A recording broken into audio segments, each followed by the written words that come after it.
Well, hi there. Today I want to talk about a topic that might seem a little bit surprising to many students and many teachers, and that is, it's a really bad idea to try and sound like a native speaker. Now I know this is not what you would expect, but it is a really bad idea. And let's look at the situation.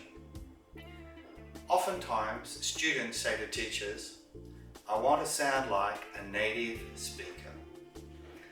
They think that if they sound like a native speaker, then their English is better.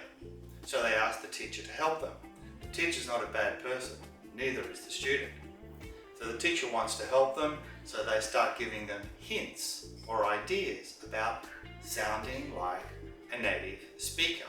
And then on the internet, on YouTube, everywhere, teachers are giving hints to students to sound like a native speaker. This is crazy. This is a really bad idea. And now we're going to look at why it's such a bad idea. So if a student comes to me and says, I want to sound like a native speaker, I say to them, which native speaker? Now the student immediately stops. They don't know what to say. They never thought about it. They just had this idea, a native speaker. Sounding like which native speaker? Now let's look at how many, well, some of the English accents the person can sound like. Now these accents are done by a lady called Amy Walker, a very talented actress, also on YouTube. Let's listen to just only four of the many which are in England, where everybody is a native speaker. So let's listen to these first four. Hello, my name is Amy Walker. I'm 25 years old and I was born in London, England. You're right, I'm Amy Walker. I'm 25 years old and I was born in London, weren't I? That's right, my name's Amy Walker and I was born in Dublin, Ireland. Of course I'm Scottish. I'm a Walker, aren't I? You know, Walker like the shortbread. Okay, which one do you want to sound like? Scottish? London? Pick.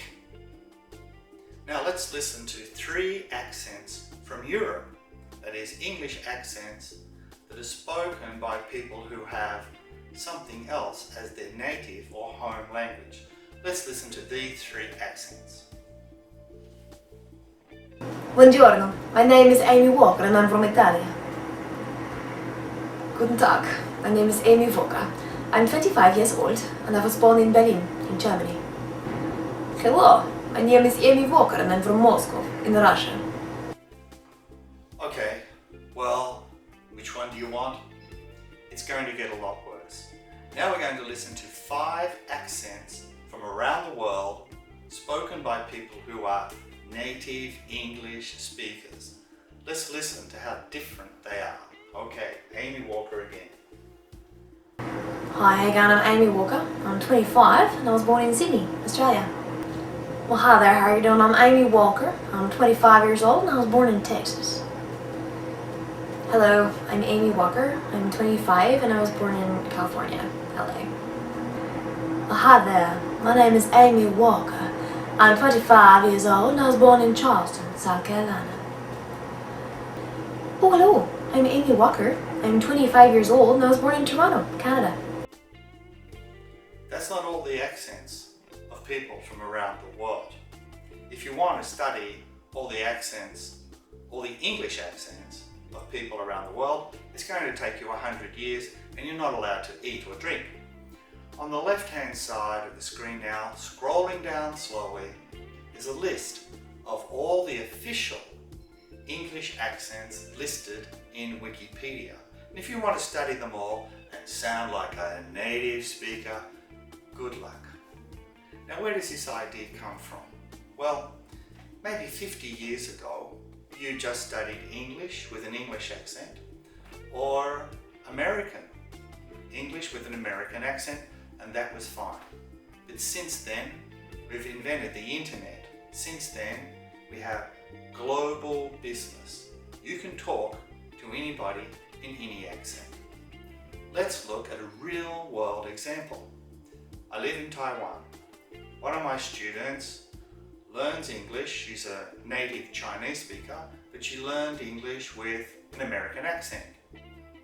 So in her job, which is an international company, she talks to people in America, but sometimes she talks to people in Spain or France or even in England with an English accent. None of those accents she knows. What should she do? Go back and learn English with a Spanish accent, English with a French accent, a German accent, and English with an English accent? Of course not. That's completely crazy. So there are a couple of things we can do here. The first thing is to ask the question, which accent should you learn? And there are two answers to this, and let's look at the board. First one is, do you really want to speak like a native speaker when there are so many different kinds? Do you want to learn them all? I don't think so. So which ones do you learn? So the first one you learn is the one that you like to listen to because you're going to spend a lot of time listening to it. You would have to enjoy it.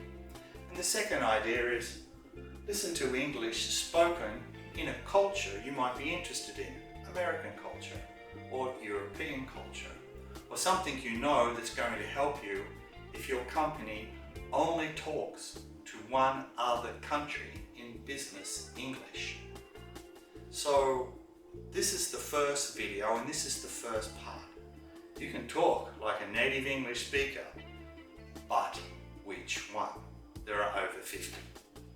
Now, strangely enough, in video 2, we're going to look at the one native speaker you want to be like, not sound like, but the one native speaker you want to be like.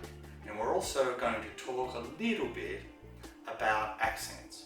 So I hope this helps to focus you on the idea of what exactly you really want for your English, and forget about the idea of just sounding like an American speaker, an English speaker, or whoever else you've decided would be good for you. Okay, I'll see you in the next video, and I hope this really stimulates you and gets you thinking.